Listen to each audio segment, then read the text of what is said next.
राधे राधे दोस्तों, जय माता दी, जय श्री कृष्ण। माता भगवती की कृपा सदा आप लोगों को बनी रहे। मेरे चैनल पे आप लोगों का ढेर सारा स्वागत है।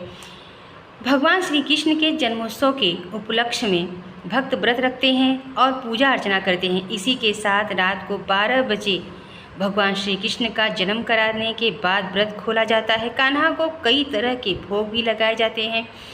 तो ठीक है, आइए जानते हैं कि इस साल जन्माष्टमी हमें कब मिल रही है और पूजा करने का शुभ मुहूर्त क्या है।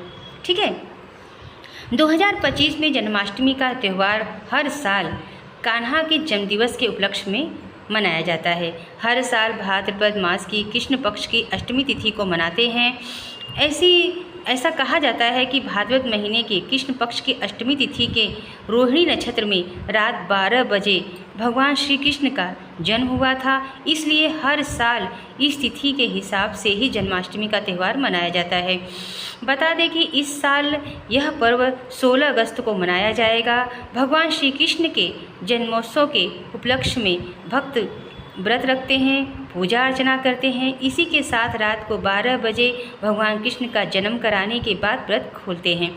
कुछ लोग उसी दिन खोलते हैं व्रत। पूजा 12 बजे जन्म कराने के बाद उनके भोग प्रसाद को लेकर पारण करते हैं। कुछ लोग सुबह फिर से भगवान श्री कृष्ण की पूजा करने के बाद व्रत का पारण करते हैं।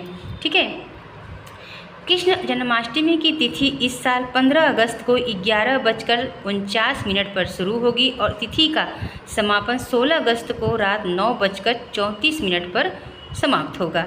यह पर्व पहले 15 अगस्त 2025 को मनाया जाने वाला था। इस तरह स्मार्त परंपरा से जुड़े लोग 16 अगस्त 2025 के दिन निश्चित काल की पूजा को करेंगे। ठीक है, तो जन्माष्टमी हम 16 अगस्त को ही मनाएंगे। इस दिन ही व्रत रखना सबसे ज़्यादा शुभ माना गया है।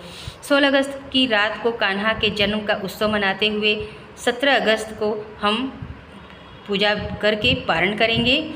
और जो लोग उसी दिन भगवान श्री कृष्ण का जन्म कराने के बाद ही उनके भोग प्रसाद से अपना पारण करते हैं, उनको भी व्रत का पारण करना दोनों ही ठीक है। अपने धार्मिक ग्रंथों में पढ़ा होगा कि श्री कृष्ण को दूध और उससे बनी सभी चीज़ें काफ़ी पसंद है, ख़ास तौर पर माखन, जिसे वे अपने मित्रों के साथ चुरा कर खाते थे। इसलिए उन्हें माखन चोर भी कहा जाता है। ऐसे में आप जन्माष्टमी के दिन शुद्ध माखन में मिश्री मिलाकर भोग प्रसाद चढ़ा सकते हैं। श्री कृष्ण को मोहन के नाम से भी जाना जाता है और एक भोग उनके ही नाम पर है। यह भोग प्रसाद उनके ही नाम पर है, जिसे मोहन भोग कहा जाता है। यह श्री कृष्ण को काफ़ी पसंद है। इसे गेहूं के आटे को शुद्ध गाय के घी में भूनकर पंचमेवा मिलाकर मिश्री चूर्ण से बनाया जाता है।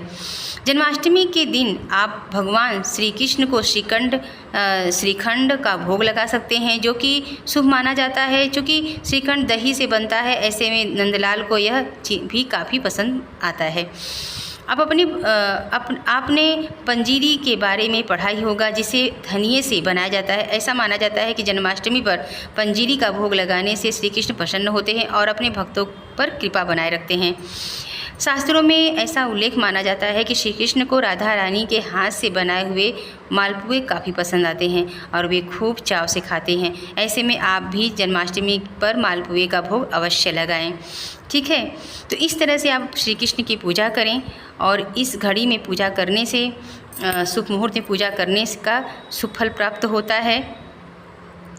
और जो मैंने आपको बताया है कि रात को ये 16 अगस्त को ही हमें पूजा करना है। अब रात को 12 बजे जन्म कराने के बाद हम जल पी सकते हैं, या फिर हम सुबह भी जल और फल लेकर फिर से पूजा करके 17 तारीख को जल फल लेकर पारण कर सकते हैं। ठीक है, तो इस तरह से आप जन्माष्टमी बनाएं। अगले वीडियो में आपको मैं और भी जानकारी देने वाली हूँ।